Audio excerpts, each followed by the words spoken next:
लोग के सामने मैं छठ व्रत के गीत गाने जा रही हूँ। आप लोग मेरा गीत को देख लेते हैं लेकिन चैनल को सब्सक्राइब नहीं करते हैं। आपसे मेरी यही प्रार्थना है कि मेरा चैनल को अपना बहन समझकर सब्सक्राइब कर दीजिए। मैं अब छठ व्रत के गीत गाने जा रही हूँ।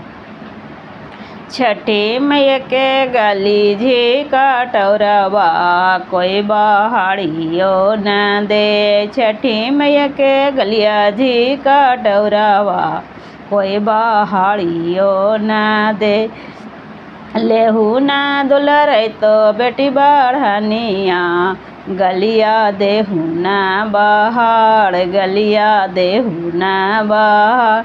ओही बाटे अथिन छठी मैया भर मुख दे थुन आशीष भर मुख दे थुन आशीष। जुग जुग जिहा जी दुलर तो बेटी जल मोरहिया हियात जल मोरहिया हिया। छठी मई के गलिया जी कटोरिया कोई बहाड़ियो न दे कोई बहाड़ियो न दे। ओहू न दुलर तो बहनों तैयारिया गलिया देहू न बहाड़ गलिया देहू न बहाड़। ओही बाटे अथुन सूरुज देवा भर मुख दे थुन आशीष भर मुख दे थुन आशीष। जुग जुग जिहा सब बहिनों जल मोरहिया हियात जल मोरहिया हियात।